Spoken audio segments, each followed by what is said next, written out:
Identify ചെയ്യേണ്ടതുണ്ട്. എങ്കിൽ മാത്രമേ നമുക്ക് എന്ത് ചെയ്യാൻ കഴിയുള്ളൂ, കൗൺസിലിംഗിൽ അത് വേണ്ട രീതിയിൽ നമുക്ക് ഉപയോഗിക്കാൻ കഴിയുള്ളൂ എന്നുള്ളതാണ്. പിന്നെ നമ്മൾ അടുത്തായി ചെയ്യുന്ന വളരെ പ്രധാനപ്പെട്ട കാര്യം ഏത് സ്റ്റേജിലാണ് ഇവരുള്ളത് എന്ന് കണ്ടെത്തുക എന്നുള്ളതാണ്. അതിന് ഞാൻ നേരത്തെ ചില ടൂളുകൾ നമ്മൾ ക്ലാസ്സുകളിൽ പറഞ്ഞിട്ടുണ്ട്. എത്ര സമയം സ്ക്രീൻ ടൈം ഉപയോഗിക്കുന്നുണ്ടൊക്കെ എന്ന് കണ്ടെത്താൻ വേണ്ടിയുള്ള വഴികളൊക്കെ നമ്മൾ ക്ലാസ്സിൽ ഡിസ്കസ് ചെയ്തു പോയതാണ്.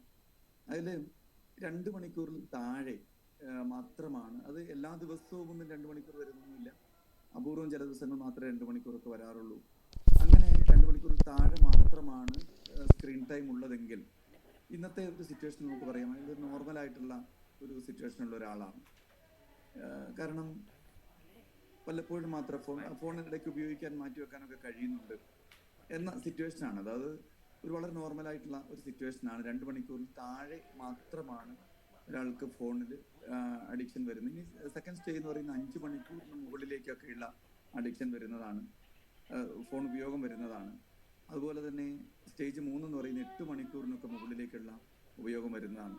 ഈ സ്റ്റേജ് 4 എന്ന് പറയുന്നത് അത് ഫോൺ മാറ്റിവെക്കാനേ കഴിയാത്തൊരവസ്ഥയാണ്. 24 hours ഉപയോഗിക്കാൻ കിട്ടിയ 24 hours ഉപയോഗിക്കുന്ന ഒരവസ്ഥ. ഞാൻ എൻ്റെ അനുഭവത്തിൽ കൗൺസിലിങ്ങിൽ കണ്ട ഏറ്റവും വലിയ സമയം എന്ന് പറഞ്ഞാൽ 18 മണിക്കൂർ വരെ ഫോൺ ഉപയോഗിക്കുന്ന കുട്ടിയെ കണ്ടു എന്നുള്ളതാണ്. അത് തുടർച്ചയായ ദിവസങ്ങളിൽ 18 മണിക്കൂറോളം ഫോൺ ഉപയോഗിക്കുന്ന കുട്ടിയെ കണ്ടു എന്നുള്ളതാണ്. അപ്പോൾ ഇത് ആ 4 മണിക്കൂറിലേറെ ആ സ്ക്രീൻ ടൈം ഉപയോഗിക്കുന്ന കുട്ടിയെ സംബന്ധിച്ചിടത്തോളം അതിന് വല്ലാത്ത അഡിക്ഷൻ ഉള്ള കുട്ടിയാണ് എന്ന് നമുക്കറിയാം. അപ്പോൾ ഇനി ഇത് നമ്മൾ ഈ ഇന്റർനെറ്റ് അഡിക്ഷൻ്റെ ഈ കാര്യങ്ങൾ നമ്മൾ മനസ്സിലാക്കി കഴിഞ്ഞാൽ ഇതിൻ്റെ കൗൺസിലിംഗ് മാർഗങ്ങളിലേക്ക് നമ്മൾ പോകുന്നതിന് മുമ്പ് ഇനി നമ്മൾ ചെയ്യേണ്ടതാണ് ക്രിയേറ്റ് എ ഷെഡ്യൂൾ. ഇത് നമ്മൾ നേരത്തെ പറഞ്ഞ കോഗ്നിറ്റീവ് ബിഹേവിയർ തെറാപ്പിയുമായി ബന്ധപ്പെട്ട് നമ്മൾ ഉപയോഗിക്കുന്ന ഒരു ടൂളാണ് ക്രിയേറ്റ് എ ഷെഡ്യൂൾ. തീരെ ഫോൺ ഉപയോഗിക്കേണ്ട എന്നല്ല നമ്മൾ ആദ്യം പറയുക, മറിച്ച് ഓരോ ദിവസവും നമ്മൾ ഒരു ടൈം ബൗണ്ട് ഇട്ടുകൊണ്ട് ഏതൊക്കെ സമയം മാത്രം ഇത് ഉപയോഗിക്കണം, ബാക്കി സമയം എന്തൊക്കെ കാര്യങ്ങളിലേക്ക് ഇൻവോൾവ് ചെയ്യണമെന്നുള്ള ആ ആളുടെ കൂടി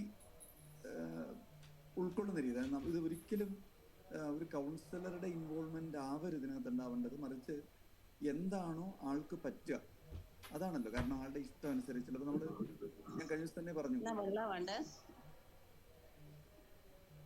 ഹലോ, ഓക്കെ, തുടരാം അല്ലേ. അപ്പോ ഈ എന്താണോ കൗൺസിലി, ആ കൗൺസിലിയുടെ ഇൻട്രസ്റ്റ് എന്താണോ ആ ഏരിയയിലുള്ള താല്പര്യങ്ങൾ വെച്ചുകൊണ്ടാണ് ഈ ഷെഡ്യൂൾ നമ്മൾ തയ്യാറാക്കേണ്ടത്. ചിലപ്പോൾ അതെന്തായാലും ടെക്സ്റ്റ് ബുക്ക് ആവില്ല എന്ന് ഞാൻ കഴിഞ്ഞ ക്ലാസ്സിൽ പറഞ്ഞല്ലോ. അപ്പോൾ ചിലപ്പം അത് ഫുട്ബോൾ ആയിരിക്കാം. അപ്പോൾ എത്ര സമയം ഫുട്ബോൾ കളിക്കണം, രാവിലെ എത്ര സമയം ജിമ്മിൽ പോകണം, എത്ര സമയം എക്സസൈസ് ചെയ്യണം, എത്ര സമയം നടക്കാൻ പോകണം, എത്ര സമയം മറ്റ് സ്ക്രീൻ ഇതര ആക്ടിവിറ്റികളിൽ എത്ര സമയം ഏർപ്പെടണം. ഇങ്ങനെ ഒരു ഷെഡ്യൂൾ ക്രിയേറ്റ് ചെയ്യുക എന്നുള്ളതാണ്. അതിനകത്ത് മൊബൈൽ ഉപയോഗിക്കുന്ന അല്ലെങ്കിൽ സ്ക്രീൻ ഉപയോഗിക്കുന്ന ഒരു സമയവും ഉണ്ടാവണം. അത് എത്ര സമയമായിരിക്കണം, ആ സമയത്തിനുള്ളിൽ നിൽക്കാൻ വേണ്ടിയിട്ടുള്ള ഒരു ശ്രമമാണ് നമ്മൾ ആദ്യം നടത്തുക. ഇത് വളരെ സൂക്ഷിച്ച് ചെയ്യേണ്ട ഒരു സാധനമാണ് ക്രിയേറ്റ് ഷെഡ്യൂൾ എന്നുള്ളത്. കാരണം 8 മണിക്കൂർക്ക് ഉപയോഗിക്കുന്ന ഒരാളെ സംബന്ധിച്ചിടത്തോളം നാളെ മുതൽ 2 മണിക്കൂറിലേക്ക് 1 മണിക്കൂറിലേക്ക് കുറയ്ക്കുക എന്ന് പറയുന്നത് പ്രായോഗികമായിരിക്കില്ല. അപ്പോൾ അത് ഒരു 10 മിനിറ്റ് കുറഞ്ഞ് കിട്ടിയാൽ പോലും അതിനെ ആഘോഷിക്കണം എന്നുള്ളത്. അവിടെയാണ് നമ്മൾ അടുത്ത ടോക്കൺ സിസ്റ്റം, അതായത് നമ്മൾ കോഗ്നിറ്റീവ് ബിഹേവിയർ തെറാപ്പി ചെയ്യുന്ന ആളുകളെ സംബന്ധിച്ചിടത്തോളം ചില ടോക്കൺ കൊടുത്ത്, ചിലപ്പോൾ സ്റ്റാർ ആയിരിക്കും, നമ്മൾ ഈ ബുക്കിലൊക്കെ സ്റ്റാർ ഒട്ടിച്ചു കൊടുക്കുന്ന രീതിയൊക്കെ നിങ്ങൾക്ക് ശ്രദ്ധയിൽ വന്നിട്ടുണ്ടാവും. അപ്പം അങ്ങനെ സ്റ്റാർ കൊടുത്തുകൊണ്ടോ അല്ലെങ്കിൽ മറ്റേതെങ്കിലും തരത്തിലുള്ള അപ്രീസിയേഷൻ ടൂളുകൾ ഉപയോഗിച്ചുകൊണ്ട് അത്രയും സമയം കുറഞ്ഞതിനെ നമ്മൾ ആഘോഷിക്കുകയാണ്.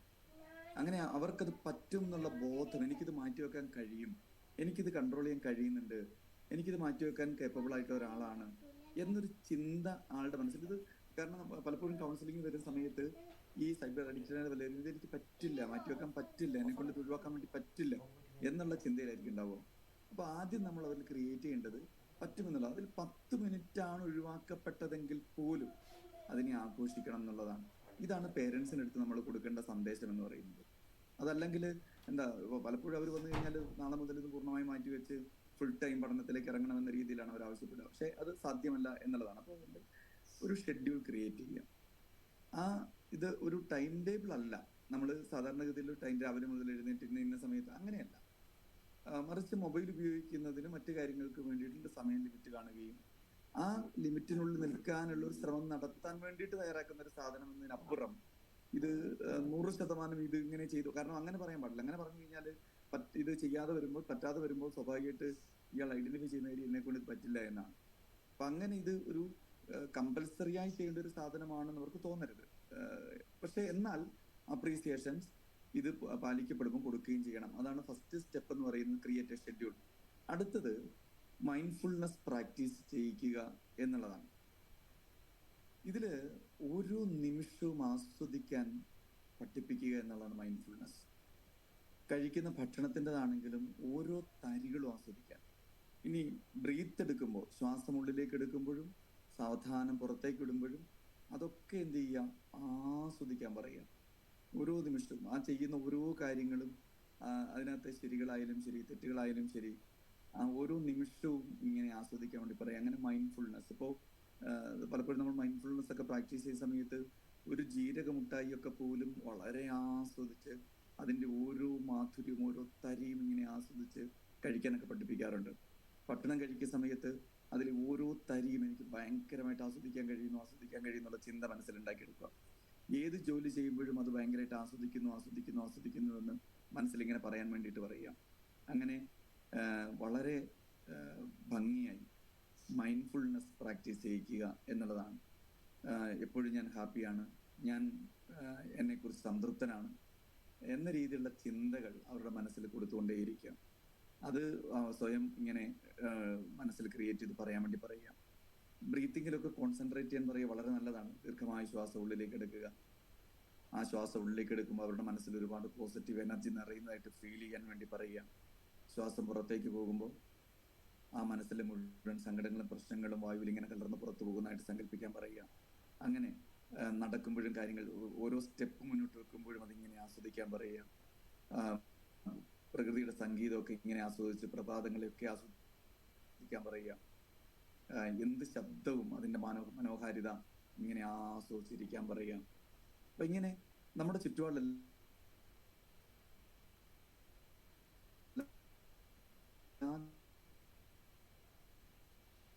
കാര്യങ്ങളിലും ഈ ഷെഡ്യൂളിന് ശേഷം ചെയ്യേണ്ട കാര്യമാണ്. നമ്മുടെ ഫോണിൽ തന്നെ നമുക്ക് സെറ്റ് ചെയ്യാം.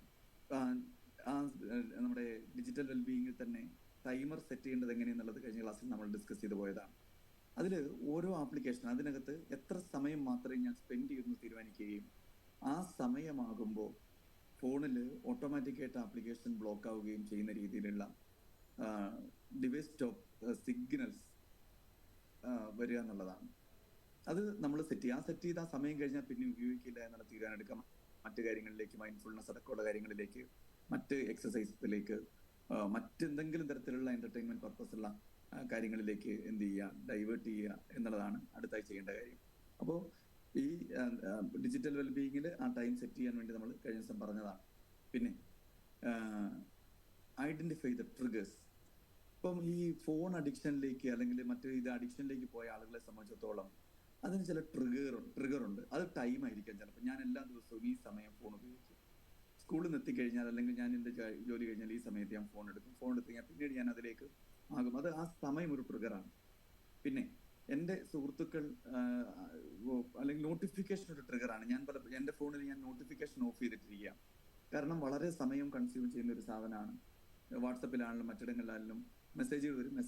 ഒരു മെസ്സേജ് തുറന്നാൽ, ഇൻസ്റ്റഗ്രാമിലൊക്കെ ആണെങ്കിലും റീൽസ് ഒക്കെ ആരെങ്കിലും പോസ്റ്റ് ചെയ്യുന്നതനുസരിച്ച് നമ്മൾ ആരെങ്കിലും ഒക്കെ ഫോളോ ചെയ്തിട്ടുണ്ടെങ്കിൽ നോട്ടിഫിക്കേഷൻ വന്നുകൊണ്ടേയിരിക്കും. ആ നോട്ടിഫിക്കേഷൻ ഒരു ട്രിഗറാണ്. ആ ട്രിഗർ അതിൽ എടുത്തു കഴിഞ്ഞാൽ പിന്നീട് നമ്മൾ അതിൽ നിന്ന് ഇറങ്ങില്ല എന്നുള്ള, പിന്നെ അടുത്ത് ഇങ്ങനെ പോയിക്കൊണ്ടേയിരിക്കും. വാട്സപ്പ് മെസ്സേജുകൾ അങ്ങനെ തന്നെയാണ്. ഒരു മെസ്സേജ് നമ്മൾ നോട്ടിഫിക്കേഷൻ കണ്ട് കയറി കഴിഞ്ഞാൽ പിന്നെ അനാവശ്യമായി ഗ്രൂപ്പിൽ കാണുന്ന എല്ലാ മെസ്സേജുകളിലേക്ക് നമ്മൾ സ്പെൻഡ് ചെയ്യും. അപ്പോൾ ഈ നോട്ടിഫിക്കേഷനൊക്കെ ഓഫ് ചെയ്യാൻ കഴിയുക എന്ന് പറയുന്നത് ചില ട്രിഗറുകൾ ഒഴിവാക്കാനുള്ള വലിയൊരു വഴിയാണെന്നുള്ളതാണ്. അപ്പൊ ഇങ്ങനെ അതുപോലെ തന്നെ ഫോൺ അഡിക്ഷൻ പോലുള്ള കാര്യങ്ങളിൽ ഒറ്റയ്ക്കായിരിക്കുക എന്നുള്ളത് അത് ഒരു ട്രിഗറാണ് ഈ ഇത്തരം കാര്യങ്ങളിലേക്ക് പോകാൻ. അപ്പൊ ഒറ്റയ്ക്കാവാതിരിക്കുക എന്നതാണ്. അവിടെ ആരെങ്കിലും കൂടെ ആയിരിക്കാൻ ശ്രമിക്കുക. രാത്രി കിടക്കുന്നത് പോലും ആരുടെയെങ്കിലും കൂടെ ആവാനും മറ്റ് എന്തെങ്കിലും വിഷയങ്ങൾ സംസാരിച്ചുകൊണ്ടാവാനും ഒക്കെ ശ്രമിക്കാൻ പറയുക. ക്രമേണ അതിന്റെ അഡിക്ഷനിലേക്ക് പുറത്തു വരാൻ വേണ്ടി കഴിയുമെന്നുള്ളത്. അപ്പോൾ ഈ എന്തൊക്കെയാണ് ട്രിഗർ, ഈ അഡിക്ഷനിലേക്ക് പോകാനുള്ള ട്രിഗർ, ഇത് ഓരോ ആളുകളും വ്യത്യസ്തമായിരിക്കും. അത് നമ്മൾ കണ്ടെത്തുക എന്നുള്ളതാണ് അടുത്ത സ്റ്റെപ്പ്. ഇനി ഫൈൻഡ് ഓൾട്ടർനേറ്റീവ് ആക്ടിവിറ്റീസ്. ഇത് കഴിഞ്ഞ ദിവസം ഞാൻ പറഞ്ഞതാണ്, ക്ലാസ് വളരെ ഡീറ്റെയിൽ നമ്മൾ ഡിസ്കസ് ചെയ്തതാണ്. അത് ഈ ഫോൺ കഴിഞ്ഞാൽ അവർക്ക് ഇഷ്ടമുള്ള അടുത്ത ആക്ടിവിറ്റി എന്ത് എന്നുള്ളത് കുട്ടികളെയൊക്കെ സംബന്ധിച്ചാണെങ്കിൽ നമുക്ക് ബിൽഡിംഗ് ബ്ലോക്സുകൾ മറ്റ് സാധനങ്ങളൊക്കെ ഉപയോഗിക്കാം, മറ്റ് ഗെയിമുകൾ ഉപയോഗിക്കാം, കളറിംഗ് ബുക്കുകൾ ഉപയോഗിക്കാം ചെറിയ കുട്ടികളെ സംബന്ധിച്ചിടത്തോളം. എന്നാൽ മുതിർന്ന ആളുകളെ സംബന്ധിച്ചിടത്തോളം ഇതൊന്നും ആയിരിക്കണം നിർബന്ധമില്ല. അപ്പൊ അത് ഒരു റിയാലിറ്റിയിൽ കൊണ്ടുവന്ന് കണക്ട് ചെയ്ത്, റിയാലിറ്റി ഇല്ലാത്ത കാര്യം. ഇപ്പം കഴിഞ്ഞ ദിവസം ഞാൻ വന്നൊരു കണ്ട 14 വയസ്സുകാരിയ പെൺകുട്ടി, അവൾ വേറൊന്നുമല്ല, എനിക്ക് ട്രാവൽ ചെയ്യണം നാളെ, എനിക്ക് സോളോ ട്രാവലിംഗ് ആണ് എനിക്ക് വേണ്ടത്. ഇതിന് പകരം ഒന്നുകിൽ ഫോൺ അഡിക്ഷൻ, ഫോൺ ഒഴിവാക്കി കഴിഞ്ഞാൽ എനിക്ക് സോളോ ട്രാവലിംഗ്. 14 വയസ്സുള്ള പെൺകുട്ടിയെ നമുക്ക് ഒറ്റയ്ക്ക് യാത്രയ്ക്ക് വിടാൻ വേണ്ടി പറ്റില്ലല്ലോ, അല്ലെങ്കിൽ എല്ലാ ദിവസവും മോളെ കൂട്ടി യാത്രയ്ക്ക് പോകാനുള്ള ഒരു അസൗകര്യം ഉണ്ടല്ലോ. അത് റിയാലിറ്റിയിലേക്കല്ല കുട്ടികളുള്ളത്. അപ്പോൾ എന്ത് ചെയ്യണം, അവിടെ നമ്മൾ കൺഫ്രണ്ട് ചെയ്ത് ആ റിയാലിറ്റിയിലേക്ക് കുട്ടിയെ കൊണ്ടുവരണം എന്നുള്ളത് വളരെ പ്രധാനമാണ്. ആ റിയാലിറ്റിയിലേക്ക് കൊണ്ടുവന്നാൽ മാത്രമേ എന്ത് ചെയ്യാൻ കഴിയുള്ളൂ, അവളുടെ ആ റിയാലിറ്റിയിൽ നിന്നുകൊണ്ടുള്ള ഓൾട്ടർനേറ്റീവ് ആക്ടിവിറ്റി എന്തെന്ന് കണ്ടെത്താൻ വേണ്ടി കഴിയുള്ളൂ. അങ്ങനെ ആ രീതിയിൽ ഒരു ഓൾട്ടർനേറ്റീവ് ആക്ടിവിറ്റിയിലേക്ക് എത്തിക്കുക. അത് എന്തായാലും ടെക്സ്റ്റ് ബുക്കുകളല്ല എന്ന് കഴിഞ്ഞ ക്ലാസ്സിൽ പറഞ്ഞു. ഇനി വീടുകളിലാണെങ്കിലും മറ്റിടങ്ങളിലാണെങ്കിലും ഇത്തരം ഇടങ്ങളിൽ ഇപ്പം ഭക്ഷണ മേശയിൽ ഒരിക്കലും ഫോൺ ഉപയോഗിക്കില്ല എന്ന് എല്ലാവരും തീരുമാനിക്കുക. വീട്ടിലെല്ലാവരും അതൊരു ടെക്നോളജി ഫ്രീ സോണാണ്. ഭക്ഷണം കഴിക്കുന്ന ഇടങ്ങളിൽ ഇത് ഉപയോഗിക്കില്ല, ബെഡ്റൂമിൽ ഇത് ഉപയോഗിക്കില്ല. അപ്പൊ അങ്ങനെ നമ്മൾ ടെക്നോളജി ഫ്രീ സോൺസ് നമ്മുടെ വീട്ടിലും മറ്റിടങ്ങളിലും ഒക്കെ കൃത്യമായിട്ട് സെറ്റ് ചെയ്യുകയും അതിനെ പാലിക്കുകയും ചെയ്യുക എന്നുള്ളതാണ് അടുത്ത ഒരു വളരെ പ്രധാനപ്പെട്ട കാര്യം. പിന്നെ ഏറ്റവും അവസാനം നമ്മൾ ചെയ്യേണ്ടത് സെറ്റ് ഗോൾസ്. ഇത് ആളെ കൊണ്ട് തന്നെ ഓരോ ദിവസവും പ്രൈമറി ഗോൾസ് ഉണ്ട്, സെക്കൻഡറി ഗോൾസ് ഉണ്ട്, ഫൈനൽ ആയിട്ട് നമ്മൾ സെറ്റ് ചെയ്യേണ്ട ഗോൾസ് ഉണ്ട്. പ്രൈമറി ഗോൾസിൽ എത്ര സമയം വീതം കുറയ്ക്കും എന്നുള്ളതും എത്ര ദിവസം കൊണ്ട് എത്ര മാസം കൊണ്ട് ഈ സൈബർ അഡിക്ഷനിൽ ഞാൻ പുറത്തു വരുമെന്നുള്ളതാണ്. അങ്ങനെ ആ രീതിയിൽ ഗോൾ സെറ്റ് ചെയ്യുന്നു. അതിനുശേഷം സൈബർ അഡിക്ഷനിൽ പുറത്തു വന്നാൽ പിന്നീട് അടുത്ത സെറ്റ് ഗോൾ എന്ന് പറയുന്നത് ഇനി എന്തിലേക്കാണ്, എന്ത് ആക്ടിവിറ്റിയിലേക്കാണ് ആളെ തിരിച്ചു വിടേണ്ടത്, അതിൽ എന്ത് ടാർഗറ്റാണ് നമുക്ക് ഏൽപ്പിക്കാൻ കഴിയുക, പഠനത്തിൽ ഏത് രീതി കാര്യങ്ങൾ ചെയ്യാൻ വേണ്ടി കഴിയും. ഇത് ആണ് അടുത്തായി നമുക്കവിടെ സെറ്റ് ചെയ്യാൻ കഴിയുന്ന ഗോൾ എന്ന് പറയുന്നത്. അപ്പൊ ഇതാണ് നമുക്ക് കൗൺസിലിങ്ങിൽ ഉപയോഗിക്കാൻ കഴിയുന്ന ചില ടൂളുകൾ. ബിഹേവിയർ തെറാപ്പിയുമായി ബന്ധപ്പെട്ട് തന്നെ ഉപയോഗിക്കാൻ കഴിയുന്ന ചില ടൂളുകളാണിത്. ഇനി എന്തെങ്കിലും സംശയങ്ങൾ നമ്മൾ ഈ കഴിഞ്ഞ ദിവസം പറഞ്ഞ കാര്യങ്ങളുമായി ബന്ധപ്പെട്ട് ഉണ്ടെങ്കിൽ അത്തരം കാര്യങ്ങൾ സംസാരിച്ച് പോകാമെന്ന് ആഗ്രഹിക്കുന്നു. എന്തെങ്കിലും സംശയങ്ങൾ ഉണ്ടെങ്കിൽ അത് ചോദിക്കണമെന്ന് ആണ് പറയാനുള്ളത്. സാറേ,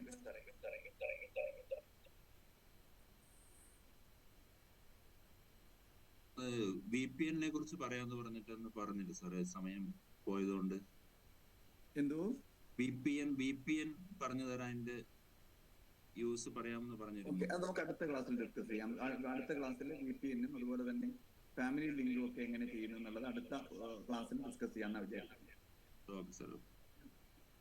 ഇന്ന് കൗൺസിലിംഗുമായി ബന്ധപ്പെട്ട കാര്യങ്ങളിലേക്ക് തന്നെ ഫോക്കസ് ചെയ്യാമെന്ന് തോന്നുന്നു. Excuse me sir. സർ, കൗൺസിലിങ്ങിന്റെ ടൈമില് ഒരു കുട്ടി നമ്മുടെ മുന്നിൽ ഇരിക്കുന്ന സമയത്ത് ആ കുട്ടിക്ക് ഈ ഫോൺ അഡിക്ഷനെ കുറിച്ചിട്ടുള്ള ഇൻസൈറ്റ് ഉണ്ടോ, ഇൻസൈറ്റ് ഏത് ലെവലിലാണ് എന്നുള്ളത് മനസ്സിലാക്കാൻ എന്തൊക്കെ ടെക്നിക്സ്, എന്തൊക്കെ ക്വസ്റ്റ്യൻസ് ആയിരിക്കണം നമ്മളെ ഭാഗത്തുനിന്ന് ഉണ്ടാവണ്ടേ? ഇത് നല്ലൊരു ചോദ്യമാണ്. അതായത് നമ്മുടെ മുമ്പിൽ വരുന്ന പല കുട്ടികളെ സംബന്ധിച്ചിടത്തോളം അവർ അഡിക്റ്റ് ആണ് എന്നുള്ള തോന്നൽ പോലും അവർക്കില്ല എന്നുള്ളത് വളരെ പ്രധാനമാണ്. കാരണം അതിനവർ പറയുന്ന ഒരുപാട് കാര്യങ്ങളുണ്ട്. എൻ്റെ കൂടെയുള്ള കുട്ടികളൊക്കെ മിക്കവാറും ഇങ്ങനെ തന്നെയാണ്. ഞാൻ ഉപയോഗിക്കുന്നതിനേക്കാൾ കൂടുതൽ സമയം ഉപയോഗിക്കുന്നുണ്ട്. അപ്പോൾ ഇത് അവർക്ക് എത്രമാത്രം അഡിക്റ്റാണ്. പിന്നെ അതിനകത്താണ് ഞാൻ പറഞ്ഞത്, ഇത്രമാത്രം സമയമൊന്നും അവർ ഉപയോഗിക്കുന്നുണ്ട്. ഇന്ന് പോലും ഞാൻ ഒരു ഇൻസ്റ്റിറ്റ്യൂട്ടിൽ ക്ലാസ് എടുക്കുന്ന സമയത്ത് ക്ലാസ്സിൻ്റെ ഇടയ്ക്ക് സ്ക്രീൻ ടൈം നോക്കുമ്പോഴാണ് കുട്ടികൾ പോലും അവെയറായി. ഞാൻ 14 മണിക്കൂർ ഇന്നലെ സ്ക്രീൻ ഉപയോഗിച്ചിട്ടുണ്ടായിരുന്നു. മിക്കവാറും ദിവസം 14 മണിക്കൂർ 15 മണിക്കൂറൊക്കെ സ്ക്രീൻ ടൈം എൻ്റെ ഭാഗത്തുനിന്ന് വരുന്നുണ്ട് എന്ന് തിരിച്ചറിയുന്ന അപ്പോഴാണ്. അപ്പോൾ അവർ ഇതിനകത്ത് അഡിക്റ്റഡ് ആണ് എന്നുള്ളത് ബോധ്യപ്പെടുത്തുക എന്നുള്ളത് അതിനകത്ത് ഫസ്റ്റ് സ്റ്റെപ്പ് തന്നെ. അത് വളരെ ഇമ്പോർട്ടൻ്റ് ആണ്. അതിനകത്ത് നമ്മൾ ഈ പറഞ്ഞ പോലെ എത്ര സമയം ഉപയോഗിക്കപ്പെടുന്നുണ്ട്, രാവിലെ വൈകുന്നേരം എത്ര സമയം ഉറക്കം അവർക്ക് നഷ്ടപ്പെടുന്നുണ്ട്, ഇതൊക്കെ നമ്മൾ നോക്കേണ്ടതുണ്ട്. ഉറങ്ങുന്ന സമയമൊക്കെ അതിനകത്ത് ചെക്ക് ചെയ്യേണ്ടിയിരിക്കുന്നു. രാത്രി വളരെ വൈകി ഉറങ്ങുന്ന ആളുകളുണ്ട്, വളരെ വൈകി ഉറങ്ങുന്ന ആളുകൾ. അപ്പോൾ ആ ഉറങ്ങുന്ന സമയം എത്ര മണിക്കാണ് അവർ ഉറങ്ങുന്നത്? അപ്പം 6 മണിക്കൂറോ 5 മണിക്കൂറോ 4 മണിക്കൂറോ ഒക്കെ മാത്രമേ ഉറക്കം കിട്ടുന്നുള്ളൂ. ബാക്കി സമയത്തൊക്കെ സ്ക്രീനിലാണ് എന്നത് കാണുമ്പോൾ അവരെ അഡിക്ഷൻ ഇതിലുള്ളത് എന്നുള്ളത്, അല്ലെങ്കിൽ ഫോൺ അഡിക്ഷൻ അവർക്ക് ഭയങ്കര അധികമാണ് എന്നുള്ളത് ബോധ്യപ്പെടുത്തിയെടുക്കാനുള്ള ഒരു ടൂളാണ്. അപ്പോൾ ഈ രീതിയിൽ അവരുടെ സ്ക്രീൻ ടൈം അടക്കം വെച്ചുകൊണ്ട് നമുക്ക് അവരെ കൺഫ്രണ്ട് ചെയ്ത് ബോധ്യപ്പെടുത്തണം എന്നുള്ളതാണ്. പലപ്പോഴും ഈ വരുന്ന പല കുട്ടികൾ മാത്രമല്ല മുതിർന്ന ആളുകളും ഞാൻ ഇതിനകത്ത് അഡിക്റ്റഡ് അല്ല, ഇത് വളരെ സാധാരണ ഒരു കാര്യമാണ്, എല്ലാവരും ഇങ്ങനെയാണ് എന്ന രീതിയിൽ അതിനെ ഒരു സാധാരണവൽക്കരിക്കാനുള്ള ശ്രമം നടത്തുന്നതായിട്ടാണ് നമ്മൾ ധാരാളം കാണുന്നത്. അപ്പോൾ അതങ്ങനെയല്ല എന്നുള്ളത് അവരെ ബോധ്യപ്പെടുത്തുക എന്നുള്ളത് തന്നെയാണ് വളരെ പ്രധാനപ്പെട്ട കാര്യം. അതിന് ഞാൻ ഈ പറഞ്ഞ പോലെയുള്ള നിരവധി ടൂളുകൾ നമ്മൾ ഉപയോഗിക്കേണ്ടിയിരിക്കുന്നു. അതാണ് കഴിഞ്ഞ ദിവസം നമ്മൾ ചെയ്തു പോയ പല ടൂളുകളുടെയും ആവശ്യം എന്ന് പറയുന്നത്. എത്ര സമയം ഉപയോഗിക്കുന്നുണ്ട് എന്നത് അവരെ ബോധ്യപ്പെടുത്തിയെടുക്കാൻ വേണ്ടിയിട്ടൊക്കെയുള്ളത്. അപ്പം അതുകൊണ്ട് എനിക്ക് ആ പ്രശ്നമില്ല എങ്കിൽ എനിക്ക് കൗൺസിലിങ്ങിൻ്റെ ആവശ്യമില്ലല്ലോ. ഇപ്പം നമ്മുടെ മുമ്പിൽ വരുന്ന ഒരു കുട്ടിയെ സംബന്ധിച്ചിടത്തോളം എനിക്ക് കൗൺസിലിങ്ങിൻ്റെ ആവശ്യമില്ല. കാരണം ഞാൻ ഒരു അഡിക്ഷൻ ഒന്നും എനിക്കില്ലല്ലോ. ഇതെല്ലാം സാധാരണ കാര്യമല്ലേ. ആരെ ഗെയിം കളിക്കാത്തത്, ആരാണ് ഇത് ചെയ്യാത്തത് എന്ന് പറഞ്ഞ് സാധാരണവൽക്കരിക്കുന്ന രീതിയിലേക്കാണ് അവർ സംസാരിക്കുക.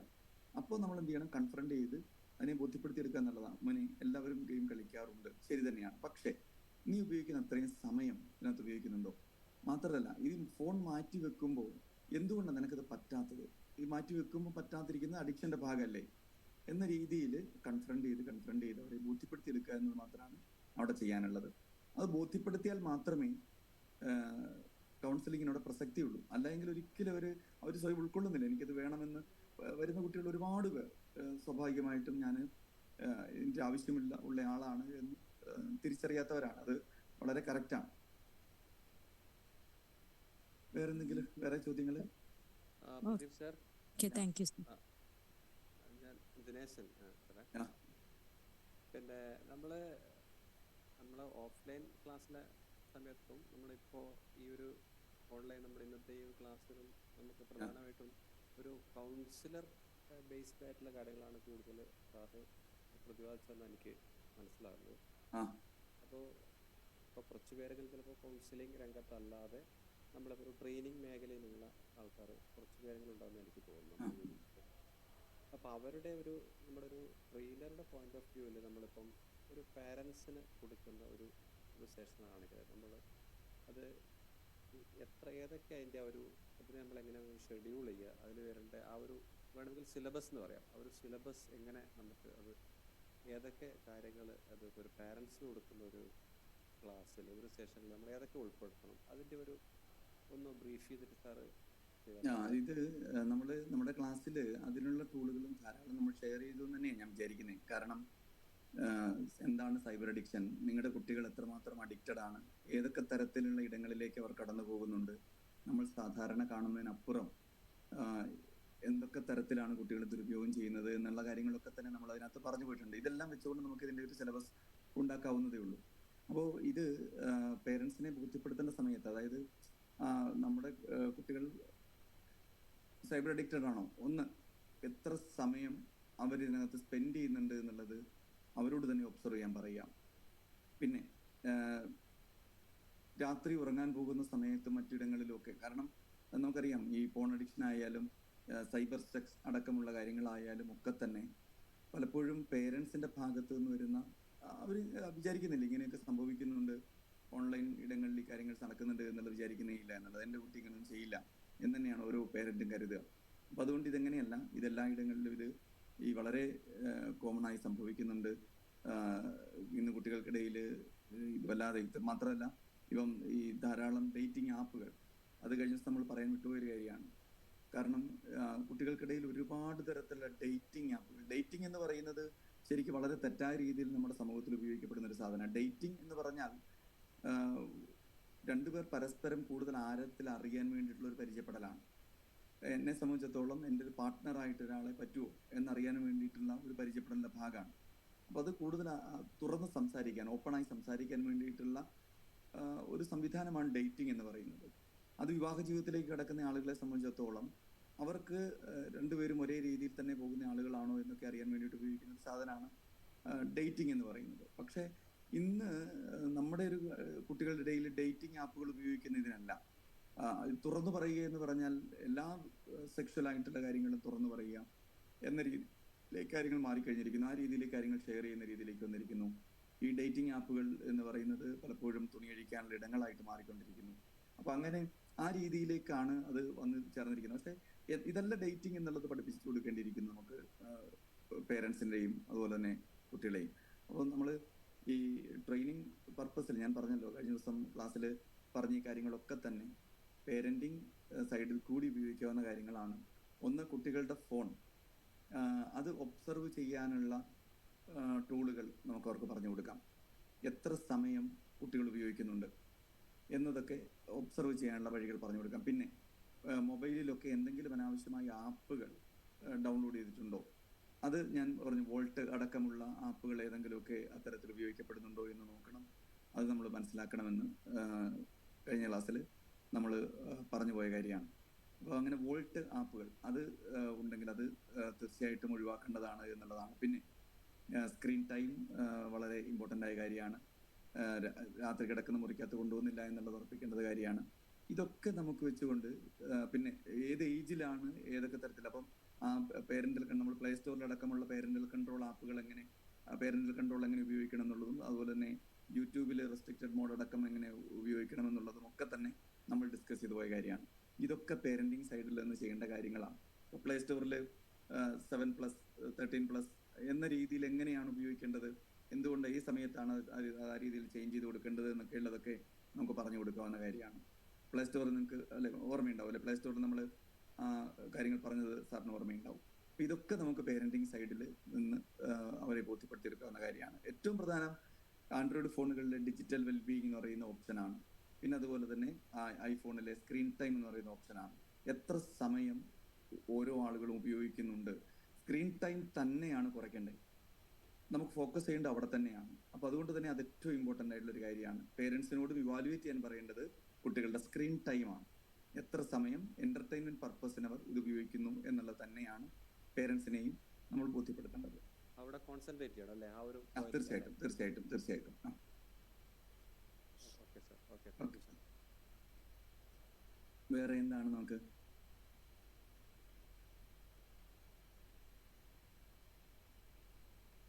പിന്നെ ഇതിനകത്ത് നമ്മൾ കഴിഞ്ഞ ദിവസം സൈബർ സെക്യൂരിറ്റിയുമായി ബന്ധപ്പെട്ട് വളരെ ഇമ്പോർട്ടൻ്റ് ആയിട്ടുള്ള ഒരുപാട് കാര്യങ്ങൾ ചർച്ച ചെയ്ത് പോകേണ്ടതുണ്ട് എന്നുള്ളതാണ്. അത് ഈ ട്രെയിനിങ് പർപ്പസിൽ നമ്മൾ സാറേ വളരെ ഇമ്പോർട്ടൻ്റ് ആണ്. ഇപ്പോൾ എന്താ ഒന്ന്, ഒരു വീഡിയോ കോൾ പോലും അറ്റൻഡ് ചെയ്യുമ്പോൾ ശ്രദ്ധിക്കേണ്ടതുണ്ട്. വീഡിയോ കോൾ വരുന്ന സമയത്ത് ആ കോൾ അറ്റൻഡ് ചെയ്യുമ്പോൾ അപരിചിതമായ ഒരു നമ്പറാണ്, പരിചയമില്ലാത്ത ഒരു നമ്പറാണ് എങ്കിൽ ക്യാമറ ഹൈഡ് ചെയ്ത് മാത്രമേ കോൾ അറ്റൻഡ് ചെയ്യാൻ പാടുള്ളൂ. ക്യാമറ ഹൈഡ് ചെയ്ത് മാത്രം. കാരണം ഇവിടെ ഹണി ട്രാപ്പ് വളരെ വലിയ രീതിയിൽ നടക്കുന്നവരുടെ വാട്സപ്പിലടക്കമുള്ള വീഡിയോ കോളുകൾ എന്ന് പറയുന്നത് നിരവധി ആളുകൾ, ഇപ്പം പ്രത്യേകിച്ച് ടീച്ചിങ് മേഖലയിലൊക്കെയുള്ള നിരവധി ആളുകൾ ഞാനുമായി ഷെയർ ചെയ്തിട്ടുള്ള കാര്യമുണ്ട്. ഈ വാട്സപ്പ് ഹണി ട്രാപ്പ്, അതായത് കോൾ എടുക്കും മറുതലയ്ക്കൽ വളരെ നഗ്നമായ കെട്ടചേഷ്ടകളോടെ ഒരു ലേഡി ആയിരിക്കും അല്ലെങ്കിൽ ഒരു ജെന്റ് ആയിരിക്കും. അപ്പൊ ഇവരോട് നമ്മൾ സംസാരിക്കുന്നതായിട്ടാണ് വീഡിയോ കോൾ വരുന്നത്. അത് സെക്കൻഡുകളാണെങ്കിൽ ആ കോൾ റെക്കോർഡ് ചെയ്യുകയും അത് നമുക്ക് അയച്ച് നമ്മളെ ബ്ലാക്ക്മെയിൽ ചെയ്യാനുള്ള ശ്രമം നടത്തുകയും ചെയ്യും. 4 ലക്ഷം രൂപയാണ് തുടക്കത്തിൽ ചോദിക്കുക, 4 ലക്ഷം രൂപ വേണം. അപ്പോൾ വീഡിയോ കോൾ എടുക്കുമ്പോൾ പോലും ശ്രദ്ധിക്കേണ്ടിയിരിക്കുന്നു എന്നുള്ളതാണ്. പിന്നെ വരുന്ന ലിങ്കുകൾ, ഇനിയിപ്പം ആ ലിങ്കുകളൊന്നും ക്ലിക്ക് ചെയ്ത് കയറരുത് എന്നുള്ളത് നിർബന്ധമായും നമ്മൾ ആളുകളെ ബോധ്യപ്പെടുത്തേണ്ട കാര്യമാണ്. ലിങ്കുകളിൽ ക്ലിക്ക് ചെയ്യരുത് എന്നുള്ളത്. അപ്പോൾ കാരണം ലിങ്കുകൾ ക്ലിക്ക് ചെയ്ത് കയറി കഴിയുമ്പോൾ നമ്മളിപ്പം പലതരത്തിലുള്ള മെസ്സേജുകളായിരിക്കാം ലിങ്കിൽ ഉണ്ടാവുക. പക്ഷേ ആ മെസ്സേജിലെ കണ്ടന്റ് നമ്മൾ കാണുന്ന ഒരു ഫ്രണ്ട് എൻഡ് അല്ല യഥാർത്ഥത്തിൽ അവിടെ വർക്ക് ചെയ്യുന്നത്. ഈ മെസ്സേജിനൊക്കെ ഒരു ബാക്ക് എൻഡ് ഉണ്ട്. ആ ബാക്ക് എൻഡിലെ കണ്ടന്റ് ആണ് യഥാർത്ഥത്തിൽ വർക്ക് ചെയ്യപ്പെടുന്നത് എന്നുള്ളതാണ്. അതായത് ഏതൊരു വെബ്സൈറ്റിനും 2 എൻഡുകളുണ്ട്. ഒന്ന് ഫ്രണ്ടിൽ നമ്മൾ കാണുന്ന ഒരു ഫ്രണ്ട് എൻഡ് എന്ന് പറയുന്ന ഒരു കണ്ടന്റ്, ബാക്ക് എൻഡ് അതായത് ഈ നമ്മൾ തുറക്കുന്നതിന്റെ ബാക്കിലേക്ക്. ഇപ്പൊ നമ്മൾ ഈ ഇൻസ്റ്റഗ്രാമിലും മറ്റിടങ്ങളിലും ഒക്കെ ഒരു പരസ്യത്തിൽ നമ്മൾ ക്ലിക്ക് ചെയ്ത് കഴിയുമ്പോൾ പിറ്റേന്ന് നമുക്ക് കോൾ വരാറുണ്ടാവും. നിങ്ങൾ ഈ വിഷയം താല്പര്യമുണ്ട് എന്ന് പറഞ്ഞിട്ട് നിങ്ങൾ നോക്കിയിട്ടുണ്ടായിരുന്നു, അപ്പോൾ അത് എന്താണ് നിങ്ങളിപ്പോൾ പർച്ചേസ് ചെയ്യുന്നുണ്ടോ എന്ന് ചോദിച്ച് കോൾ വരാറുണ്ടാവും. എന്താ കാരണം, ആ ക്ലിക്ക് ചെയ്യുന്ന സമയത്ത് തന്നെ ആ അതിന്റെ ബാക്ക് എൻഡിലേക്ക് നമ്മുടെ ഫോൺ നമ്പറും ഡാറ്റയും ഇമെയിൽ ഐഡിയും ഒക്കെ പോകുന്നുണ്ട് എന്നുള്ളതാണ്. അപ്പം ഏതൊരു വെബ്സൈറ്റിനും 2 എൻഡുകളുണ്ട്. ഒന്ന് ഫ്രണ്ട്, അത് ഭയങ്കര മനോഹരമായിട്ടുള്ളൊരു സ്ഥലമായിരിക്കും. എന്നാൽ ഇതിന്റെ ബാക്ക് എൻഡ് എന്ന് പറയുന്ന ഒരു സാധനമുണ്ട്. അത് നമ്മുടെ ഡാറ്റകൾ സ്വീകരിക്കാനുള്ള. അപ്പം നമ്മൾ ഇത്തരത്തിലുള്ള എല്ലാ ഇടങ്ങളിലും ക്ലിക്ക് ചെയ്യുമ്പോൾ ആ ബാക്ക് എൻഡിലേക്കാണ് നമ്മൾ എത്തുന്നത് എന്നുള്ള ബോധ്യം ഒരാൾക്കും ഇല്ല. അതുകൊണ്ട് ലിങ്കുകൾ ക്ലിക്ക് ചെയ്യരുത് എന്നുള്ളത് തന്നെയാണ് ഏറ്റവും പ്രധാനപ്പെട്ട ഒരു കാര്യമായിട്ട് നമ്മൾ പേരൻസിനോട് മറ്റുള്ള പറയേണ്ടത്, കുട്ടികളോടും പറയേണ്ടത്. ഒരു കാരണവശാലും ലിങ്കുകളിൽ ക്ലിക്ക് ചെയ്ത് കയറി ബാങ്കിന്റെ ഒക്കെ ഇതിലേക്ക് കയറരുത്. പിന്നെ അങ്ങനെ ക്ലിക്ക് ചെയ്ത് കയറി കഴിഞ്ഞാൽ ഇന്നിപ്പോൾ നമ്മൾ ഒരു വെബ്സൈറ്റ് കയറി കഴിഞ്ഞാൽ ആ വെബ്സൈറ്റ് ലീഗലാണ്, അപകടരഹിതമാണെന്ന് ഉറപ്പാക്കാൻ ഏറ്റവും പ്രധാനമായി വേണ്ട ഒരു കാര്യം എന്ന് പറയുന്നത്, അതിലേക്ക് ഞാൻ വരാം.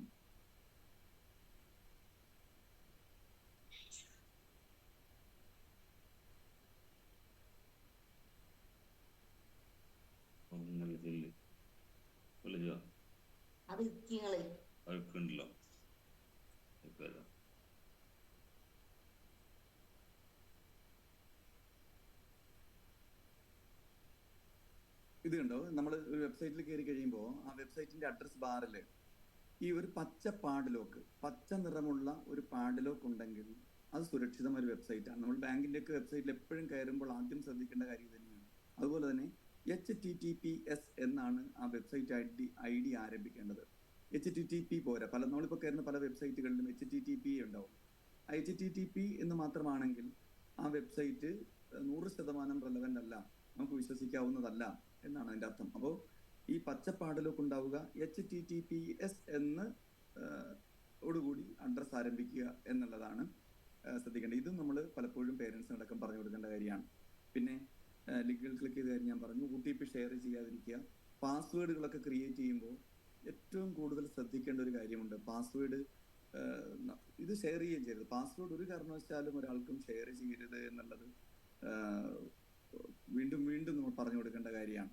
ഇപ്പൊ കുട്ടികളുടെ ഇടയിൽ ഇൻസ്റ്റഗ്രാം പാസ്വേഡൊക്കെ പലരും അങ്ങോട്ടും ഇങ്ങോട്ടും ഷെയർ ചെയ്യുന്നത് ധാരാളം. നമ്മൾ ഏറ്റവും കൂടുതൽ ട്രെയിനിങ്ങിലൊക്കെ പറയേണ്ട ഒരു കാര്യം അത് തന്നെയാണ്. പല പെൺകുട്ടികളും അവരുടെ ഇൻസ്റ്റഗ്രാം പാസ്വേഡ് ക്ലാസ്സിൽ 4-5 കുട്ടികൾക്കെങ്കിലും അറിയാം.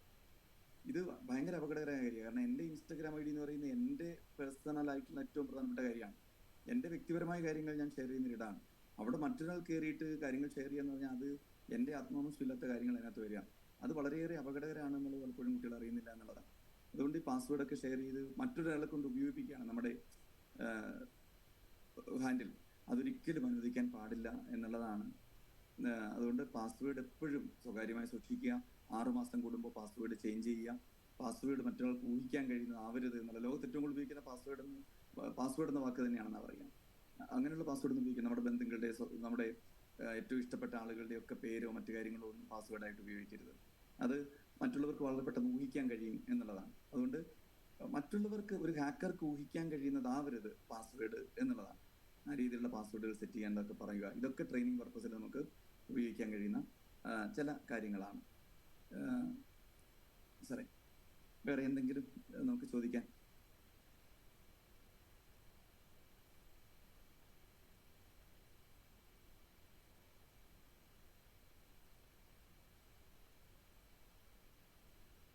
പിന്നെ സാറേ,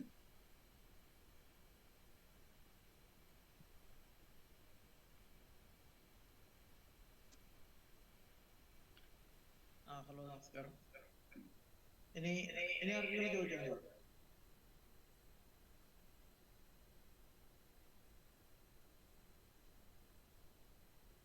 അടുത്ത ക്ലാസ്സിൽ നമ്മുടെ VPN എന്തിന്, എങ്ങനെ എന്നുള്ളതിനെ കുറിച്ചും, അതുപോലെ തന്നെ ഫാമിലി ലിങ്ക് എന്ന് പറയുന്ന ആപ്ലിക്കേഷൻ എങ്ങനെ ഇൻസ്റ്റാൾ ചെയ്ത് പേരന്റിന്റെ ഫോണിൽ നിന്ന് എങ്ങനെ കുട്ടിയുടെ ഫോൺ നമുക്ക് മാനേജ് ചെയ്യാം എന്നുള്ളതിനെ കുറിച്ച് നമുക്ക് അടുത്ത ക്ലാസ്സിൽ സംസാരിക്കാം. അത് വളരെ ഇമ്പോർട്ടൻ്റ് ആയ കാര്യമാണ്. പേരൻസിന്റെ ഫോണിൽ നിന്ന് നമുക്ക് കുട്ടികളുടെ ഫോൺ മാനേജ് ചെയ്യാൻ കഴിയും. കാരണം പല കുട്ടികളെയും സൈബർ അഡിക്ഷനിൽ നിന്ന് പിന്തിരിപ്പിക്കുന്ന ഒരു വളരെ നിർണായകമായ പങ്കുവഹിച്ച ഒരു സാധനമാണ് പേരന്റൽ കൺട്രോൾ ആപ്ലിക്കേഷൻസ്.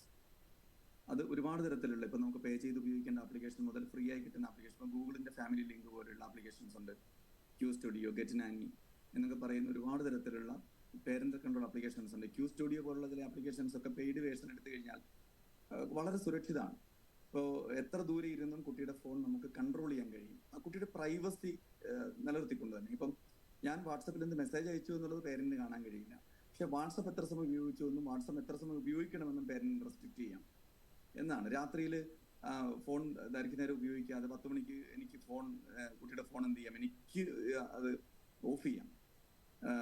രാവിലെ ഞാൻ പറയുന്ന സമയത്ത് മാത്രം എൻ്റെ കുട്ടിയുടെ ഫോൺ എനിക്ക് ഓണാക്കി കൊടുക്കാം. അപ്പൊ അങ്ങനെയൊക്കെയുള്ള ചില കാര്യങ്ങൾ ചെയ്യാൻ കഴിയും പേരന്റൽ കൺട്രോൾ ആപ്ലിക്കേഷൻ വെച്ചുകൊണ്ട്. എത്ര വിദൂരത്തിരിക്കുന്ന കുട്ടിയെ പോലും നമുക്ക് എന്ത് ചെയ്യാൻ പറ്റും, കൺട്രോൾ ചെയ്യാൻ പറ്റും.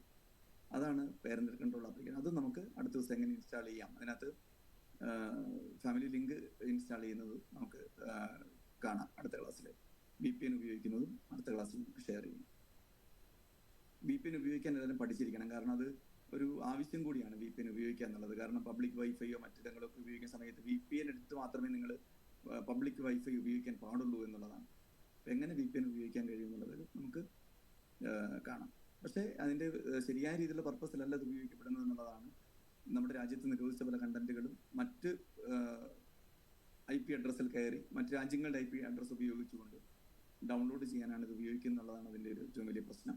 അത് ദുരുപയോഗം, കാരണം ഇതിൻ്റെയും ഉപയോഗം പോലെ ദുരുപയോഗം ഉള്ളത് തന്നെയാണ് VPN-ന്റെ കാര്യത്തിലും പറയാനുള്ളത്.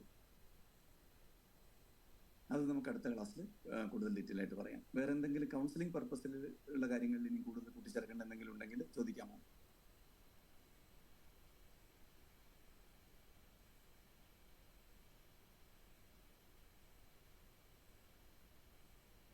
നമ്മൾ ഈ കൗൺസിലിംഗിൽ ഗോൾ സെറ്റ് ചെയ്യാന്ന് പറഞ്ഞു. ഗോൾ സെറ്റ് ചെയ്യാന്ന് പറഞ്ഞത് ഇതിപ്പോൾ വളരെ എന്താ പറയുക, ഒരു 5 മിനിറ്റ് ആയിരിക്കാൻ ചിലപ്പം ഒരു കുട്ടിയെ സംബന്ധിച്ചിടത്തോളം ആദ്യത്തെ ദിവസം കുറഞ്ഞു കിട്ടുക. അതിനെ ടോക്കൺ കൊടുത്ത് നമ്മൾ അപ്രീസിയേഷൻസ് കൊടുത്തിട്ട് അതിനെ ആഘോഷിക്കുക. 5 മിനിറ്റ് നീ കുറഞ്ഞില്ലേ, അത് ഭയങ്കര സംഭവം, നിനക്ക് പറ്റുമെന്നുള്ള ബോധ്യമായില്ലേ, അത്രയും മാറ്റി വെക്കാൻ പറ്റിയില്ലേ എന്നത് ആഘോഷിക്കുക എന്നതാണ് അവിടെ ചെയ്യാൻ കഴിയുക. അതാണ് പേരന്റൽ കൗൺസിലിംഗിൽ നമുക്ക് ചെയ്യേണ്ട കാര്യം. കാരണം ഈ വരുന്ന ഓരോ പേരന്റും ഒരു സിറ്റുവേഷൻ ഇരുന്ന് കഴിഞ്ഞാൽ പിറ്റേ ദിവസം മുതൽ ഇവർ മാറ്റി വെച്ചിട്ട് ഇറങ്ങുമെന്ന് വിചാരിക്കും. ഒരിക്കലും നടക്കാത്തൊരു കാര്യമാണ് അത്. അങ്ങനെ നടക്കില്ല എന്നുള്ളവരെ ബോധ്യപ്പെടുത്തുക എന്നുള്ളതാണ് ആദ്യം നമ്മൾ ചെയ്യേണ്ടത്. വളരെ പടിപടിയായി വളരെ നേരിയ രീതിയിൽ കുറച്ച് കൊണ്ടുവന്ന്, കാരണം ഇതിനകത്ത് ഏറ്റവും വലിയ പ്രശ്നം വയലൻസ് ആണ്. ഫോൺ മാറ്റി വെച്ചാൽ വയലന്റ് ആവും, അടിച്ചു പൊള്ളിക്കും അല്ലെ. ഇനിയിപ്പോൾ 4th ലെവലിലൊക്കെ അഡ്മിഷൻ മാത്രം വഴി അല്ലെ. ശരിക്കും ഏറ്റവും അതിന്റെ ക്രോണിക് സ്റ്റേജിൽ ഹോസ്പിറ്റൽ സെറ്റപ്പിൽ അഡ്മിറ്റ് ചെയ്ത് ആളുടെ വയലൻസ് അടക്കം പരിഹരിക്കാനുള്ള ട്രീറ്റ്മെന്റ്, മെഡിക്കൽ ട്രീറ്റ്മെന്റ് വേണം എന്നുള്ളതാണ്. ഇപ്പോൾ നിംഹാൻസിലൊക്കെ 45 ദിവസം നീണ്ടു നിൽക്കുന്ന രീതിയിലുള്ള ഡി അഡിക്ഷൻ ട്രീറ്റ്മെന്റ് ആണ് കൊടുത്തു തുടങ്ങിയിരിക്കുന്നത്. അപ്പോൾ ICD-11 വളരെ കൃത്യമായിട്ട് ഇതിന്റെ ഗെയിമിംഗ് അഡിക്ഷനും അതുപോലെ തന്നെ IADS, internet addiction disorder syndrome, gadget addiction disorder syndrome, game addiction, ഇതുമായി ബന്ധപ്പെട്ടൊക്കെ ശരിക്കും അഡ്മിഷൻ പ്രൊസീജിയറിനെ കുറിച്ച് തന്നെയാണ് സംസാരിക്കുന്നത്. അപ്പോൾ 45 ദിവസം, കാരണം മദ്യപാന രോഗത്തിന് 21 ദിവസം നമ്മൾ പറയുക.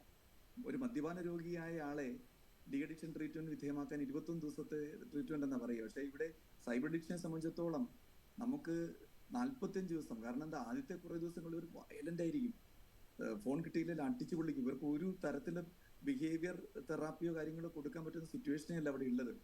അവരുടെ ചിന്തകളൊന്നും റിയാലിറ്റി ആയിട്ട് കണക്റ്റഡ് അല്ല. അപ്പോൾ അങ്ങനെ വരുമ്പോൾ എന്താ, ആ ദേഷ്യം കുറയ്ക്കാനുള്ള മെഡിക്കേഷൻ മറ്റു കാര്യങ്ങളൊക്കെ കൊടുത്ത് ആ ദേഷ്യം വയലൻസും കുറച്ച്, ഇനി ചില ആൾ സെൽഫ് ഹാം ചെയ്യും, മറ്റുള്ളവരെ ഹോമിസൈഡൽ സൂയിസൈഡൽ തോട്ട്സ് രണ്ടും ഇവരിലുണ്ടാവും. അപ്പോൾ കൊല്ലാൻ ശ്രമിക്കും, അച്ഛനെ കൊല്ലാൻ ശ്രമിക്കും, അമ്മയെ കൊല്ലാൻ ശ്രമിക്കും, മറ്റുള്ളവരെ കൊല്ലാൻ ശ്രമിക്കും. ആ രീതിയിൽ വരുന്ന സമയത്ത് ശരിക്കും നമ്മൾ അത് കുറച്ചെടുക്കാനാണ് ആദ്യത്തെ കുറേ ദിവസങ്ങൾ ഉപയോഗിക്കുക എന്നുള്ളതാണ്. അങ്ങനെ അതിനുശേഷമാണ് പതുക്കെ ബിഹേവിയർ തെറാപ്പി കൊടുത്തുകൊണ്ട് ഇവരെ അഡിക്ഷന്റെ സൈക്കിൾ കുറച്ച് കൊണ്ടുവരാൻ വേണ്ടിയുള്ള ശ്രമങ്ങൾ നടത്താൻ കഴിയുക.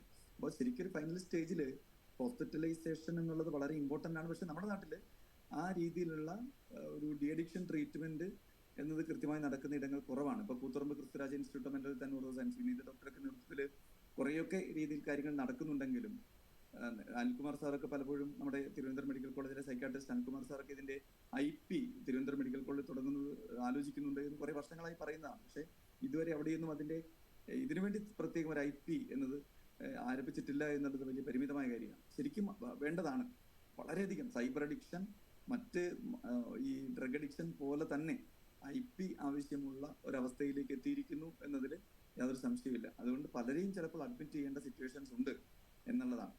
അപ്പൊ അതും ഇതിനകത്ത് കാണേണ്ടതുണ്ട്. അത് നമ്മൾ ഒട്ടും മെഡിക്കേഷൻ വേണമെങ്കിൽ മെഡിക്കേഷന് പറഞ്ഞയക്കാൻ ഒരു മടിയും വിചാരിക്കരുത്. വല്ലാതെ വയലന്റ് ആവുന്നുണ്ട്. പിന്നെ ഇതിനകത്ത് ടീനേജിലൊക്കെയുള്ള കുട്ടികളെ സംബന്ധിച്ചിടത്തോളം ഓപ്പോസിഷണൽ ഡിഫെൻഡ് ഡിസോർഡർ, അത് പല കുട്ടികളും കാണാറുണ്ട്. ODD, അവർ ഈ അനുസരിക്കേണ്ട മുതലിനെ ധിക്കരിക്കുക, അതാണ് അതിന്റെ ഏറ്റവും വലിയ ലക്ഷണം എന്ന് പറയുന്നത്. പേരന്റിനെ ആണെങ്കിലും ടീച്ചേഴ്സിനെ ആണെങ്കിലും എന്നെ നിയന്ത്രിക്കാൻ ശ്രമിക്കുന്നതിനെ ഒക്കെ ധിക്കരിക്കുക, എതിർക്കുക, തകർക്കുക എന്നതാണ് ODD ഏറ്റവും ബേസിക് ആയിട്ട് ലക്ഷണം എന്ന് പറയുന്നത്. അപ്പൊ ഈ ഓപ്പോസിഷണൽ ഡിഫൈൻഡ് ഡിസോർഡർ ഉള്ള കുട്ടിയെ സംബന്ധിച്ചിടത്തോളം അതിന് മെഡിക്കേഷൻ നിർബന്ധമാണ്. അതല്ലാതെ അവരെ നമുക്ക് കൺട്രോൾ ചെയ്യാനൊന്നും കഴിയില്ല. അപ്പൊ ഇത്തരം ചില സിറ്റുവേഷൻസിൽ അത് രണ്ടും ഒരുമിച്ച് വരാം. ODDയും ഈ പറഞ്ഞ ഫോൺ അഡിക്ഷനും ഒരുമിച്ച് വരാം. അപ്പം അങ്ങനെ വരുമ്പോൾ അത് മെഡിക്കേഷൻ ഇല്ലാതെ നമുക്ക് പരിഹരിക്കാൻ കഴിയുന്നില്ല. അപ്പം അതും കണ്ടുപോകണം എന്നുള്ളതാണ് അതിനകത്ത് എനിക്ക് ഓർമ്മിപ്പിക്കാനുള്ളത്. ചില കേസിൽ നമുക്ക് നിർബന്ധമായും ചിലപ്പോൾ അഡ്മിഷൻ ഒക്കെ വേണ്ടി വന്നേക്കാം.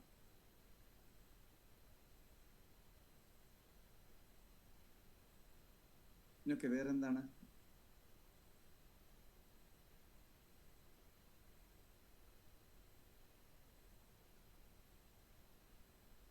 നമുക്ക് ഇനി കുറച്ച് സമയം കൂടി ഉണ്ട്. ആർക്കെങ്കിലും ഡൗട്ട് ഉണ്ടെങ്കിൽ ഒന്ന് പെട്ടെന്ന് ചോദിക്കണേ.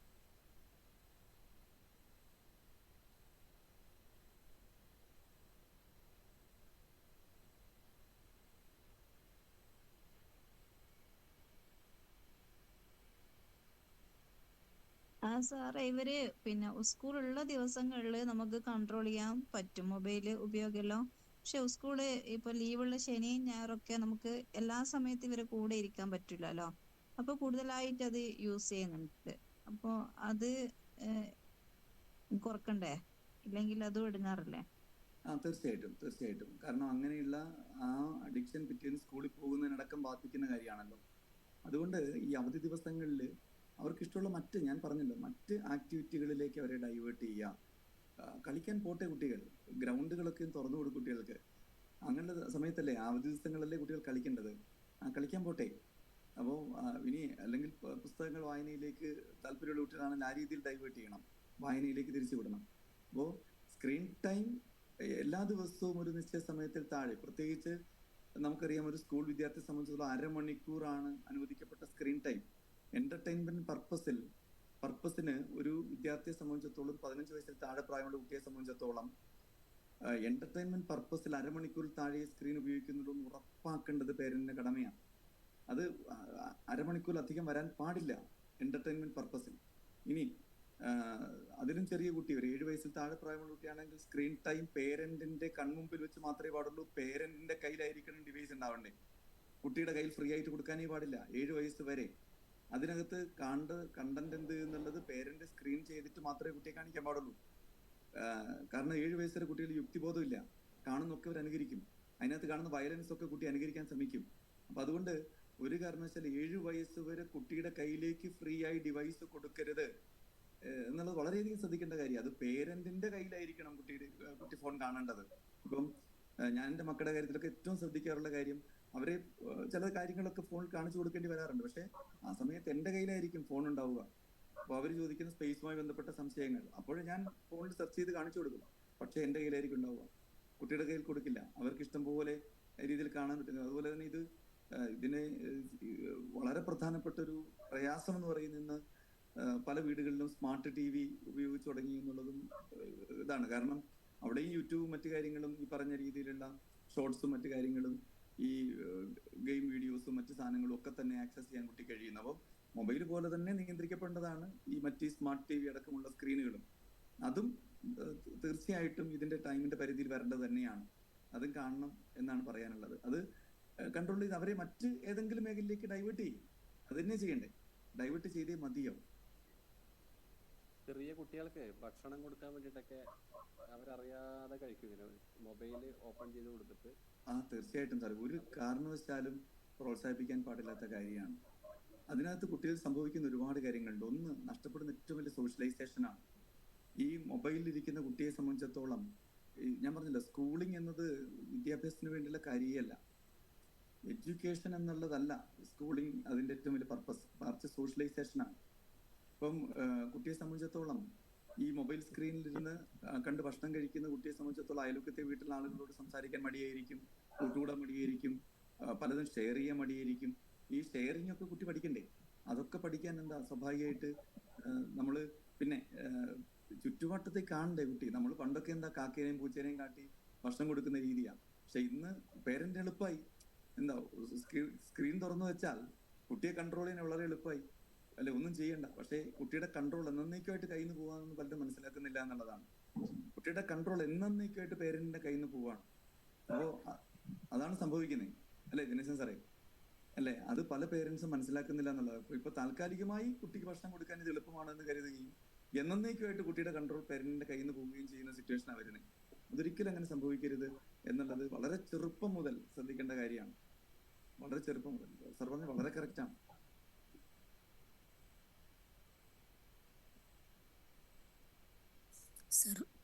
സർ ഫുഡ് കഴിക്കുമ്പോൾ മാത്രമല്ല, നമ്മളിപ്പോ ഒരു ഫംഗ്ഷന് പോയി കഴിഞ്ഞാലും അവിടെ കുറെ ആൾക്കാർ സംസാരിക്കുന്ന ചെറിയ കുട്ടിയുടെ കയ്യിൽ ഫോൺ കൊടുത്തിട്ട് അവരെ സേഫ് ആക്കുന്നു.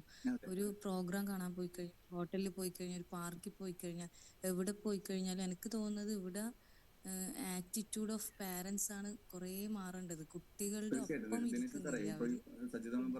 നമ്മള് വേറെ അവരെ വേറെയാക്കിയിട്ട് കുറെ ഫ്രണ്ട്സിന്റെ ഇടയിൽ കിടന്ന് നമുക്ക് സംസാരിക്കണമെങ്കിൽ നമ്മളെ കുട്ടീനെ മാറ്റി നിർത്തിയിട്ടല്ല നമ്മൾ ഒരിക്കലും സംസാരിക്കേണ്ടത്.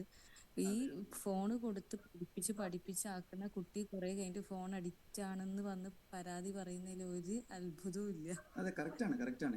ഇതൊക്കെ പേരന്റിങ് സൈഡിൽ നമ്മൾ സംസാരിക്കേണ്ട വളരെ പ്രധാനപ്പെട്ട അഡ്രസ് ചെയ്യേണ്ട കാര്യങ്ങളാണ്. വളരെ ചെറുപ്പത്തിൽ നമ്മൾ തുടങ്ങിയ മതിയോ അല്ലേ? തീർച്ചയായിട്ടും.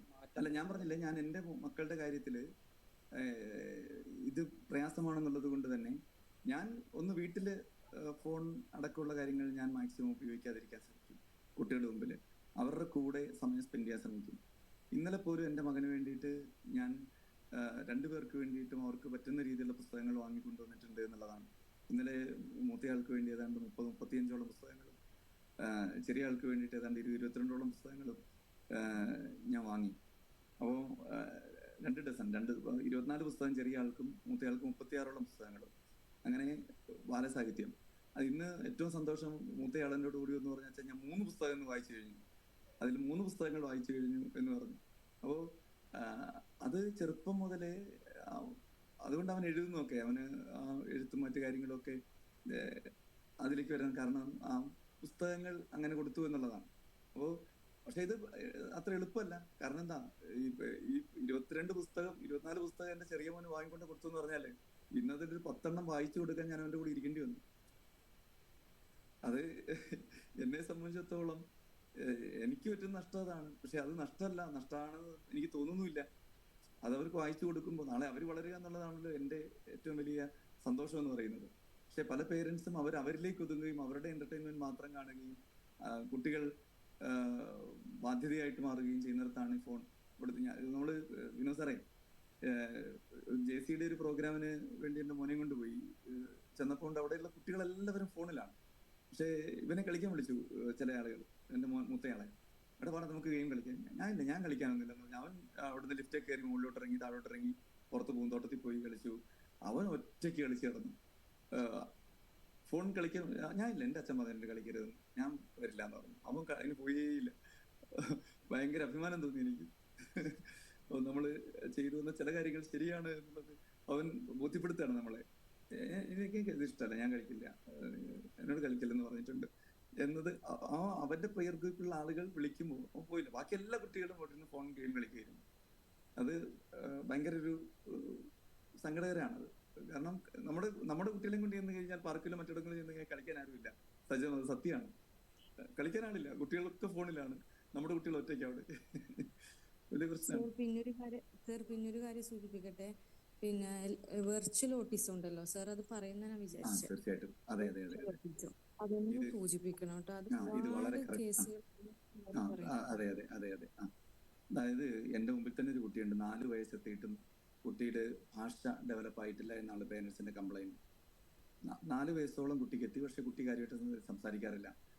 ഓട്ടിസത്തിന്റെ ലക്ഷണം തന്നെയാണ് കുട്ടിയിലുള്ളത് എന്നാണ് പലരും കരുതിയത്. പക്ഷെ ഓട്ടിസം ആയിരുന്നേയില്ല, വെർച്വൽ ഓട്ടിസമാണ് അത്. കാരണം അമ്മയ്ക്ക് കുട്ടിയെ മാനേജ് ചെയ്യാൻ സമയമില്ല, അച്ഛന് കുട്ടിയെ മാനേജ് ചെയ്യാൻ സമയമില്ല. അവിടെ സ്ക്രീൻ മാത്രമാണ്. ഈ സ്ക്രീനിൽ പലതും കുട്ടി കാണുന്നതൊക്കെ ഭാഷ ഡെവലപ്പ് ചെയ്യപ്പെടാൻ കുട്ടിയെ സഹായിച്ചില്ല എന്നുള്ളതാണ്. അപ്പോൾ അവിടെ ആ കുട്ടിയുടെ അടുത്ത് പറഞ്ഞ കാര്യം, അമ്മയോടും അച്ഛനോടും പറഞ്ഞ കാര്യം, നിങ്ങൾ ഇതെല്ലാം മാറ്റിവെച്ച് കുട്ടിയുടെ മുഖത്ത് നോക്കി കുട്ടിയോട് സംസാരിച്ചുകൊണ്ടേയിരിക്കുക എന്നാണ്. ഇന്ന് അത് പറയും ഭാഷ ഡെവലപ്പ് ചെയ്യുന്ന കുട്ടിയിൽ വലിയ പ്രശ്നങ്ങൾ വരുന്നുണ്ട് എന്നുള്ളത്. അപ്പോൾ വെർച്വൽ ഓട്ടിസം എന്നുള്ളത് എല്ലാ തരത്തിലും മാത്രമല്ല, ഈ അവിടെ ഓട്ടിസത്തിന്റെ എല്ലാ ലക്ഷണങ്ങളും മറ്റുള്ളവരോട് സ്നേഹമില്ലാതിരിക്കുക, പരിഗണന ഇല്ലാണ്ടിരിക്കുക, ഈ ഐ കോണ്ടാക്ട് ഇല്ലാണ്ടിരിക്കുക, അങ്ങനെ എല്ലാ കാര്യങ്ങളും ഈ വെർച്വൽ ഓട്ടിസത്തിൽ കുട്ടികൾ കാണിക്കാറുണ്ട്. അപ്പോൾ ശരിക്കും ഓട്ടിസമാണ് എന്ന് തന്നെ നമ്മൾ തെറ്റിദ്ധരിക്കും എന്നുള്ളതാണ്. പക്ഷെ അത് ഒട്ടും ഓട്ടിസ്റ്റിക് അല്ല കുട്ടി, മറിച്ച് ഓൺലൈൻ ഇടങ്ങളിൽ കുട്ടി ആ രീതിയിൽ ആയിപ്പോയത് കൊണ്ട് കുട്ടി ഭാഷ ഡെവലപ്പ് ആവേണ്ട അച്ഛനിൽ നിന്നും അമ്മയിൽ നിന്ന് കേട്ട് പഠിക്കേണ്ടതാണ്. പക്ഷെ ആ കേൾക്കാനുള്ള അവസരം കുട്ടിക്ക് ഇല്ലല്ലോ. വീട്ടിലെത്തിക്കഴിഞ്ഞാൽ കുട്ടിയോട് സംസാരിക്കാൻ സമയമില്ല, കുട്ടി അവിടെ സ്ക്രീനിലാണ്. ആ സ്ക്രീനിൽ വരുന്ന കാര്യങ്ങളിൽ നിന്ന് കുട്ടി ഭാഷ പഠിക്കില്ല, മറിച്ച് ഈ രീതിയിലാണ് പഠിച്ചെടുക്കേണ്ടത്. അത് വളരെ പ്രധാനപ്പെട്ട കാര്യമാണ്. ഒരുപാട് കുട്ടികളിൽ നിന്ന് കാണുന്ന ഒരു കാര്യമാണ് ഈ ഇത്തരത്തിലുള്ള ഡെവലപ്മെന്റൽ പ്രോബ്ലംസ്.